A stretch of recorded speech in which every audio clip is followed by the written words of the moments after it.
Okay, welcome to a new update to my game engine / game.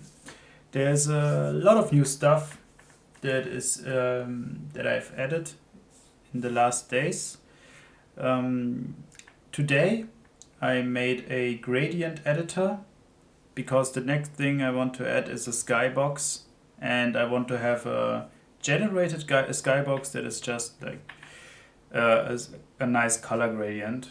So today I took a couple of hours to write a nice gradient editor, and it works following or in the following way. I can remove all the colors.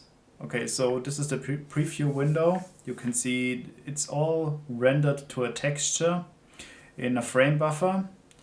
So let's add two colors.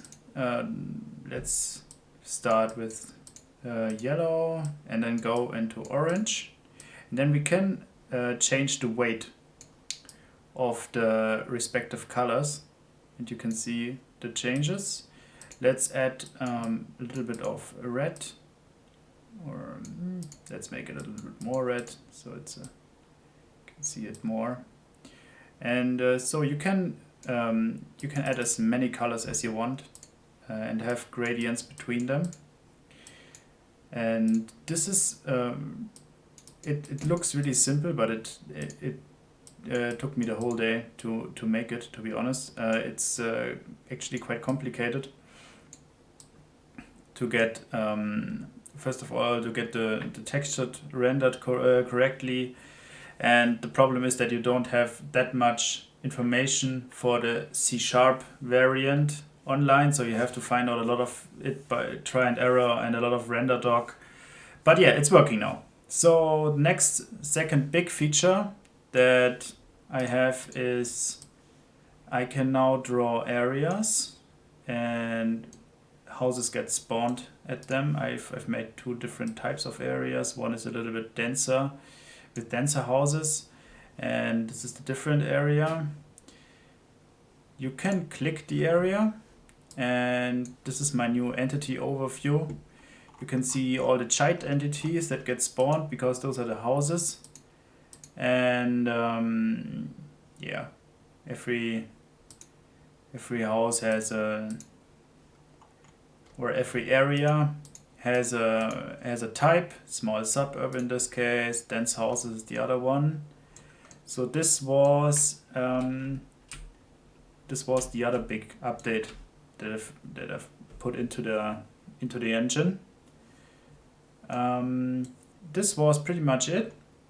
The next step is still an asset browser, which is now much more easy because I needed the knowledge of this rendering to a frame buffer to take a model, render it to a frame buffer, and then convert it to a bitmap or to a PNG, and then save it. So I'm going to cache all the previews of the houses in the beginning of or at the start of the engine. So there's a loading screen of like, or if you don't have anything to cache because the cache is already full, because all the houses or all the models, if you throw in a new model, the engine will go over it, will have a look, do I already have an image of this model? Because I need all of those images for the buttons down here. So you can see those were generated with Microsoft 3D texture view or 3D viewer, but this is not I don't like it, and I don't want to do it for every goddamn model in my engine. So I will write an automatic function for it that is caching all the thumbnails for all the models that are available, and then I will or then I can show all of those in textured buttons. So this is the next big thing I want to tackle, and for sure the skybox, because someone already told me that like this is quite it doesn't look good. So I should add a skybox and a ground plane that is like indefinitely long, so it's more, it does get more of this gamey feeling, and stops looking like a tech demo. Thank you for watching.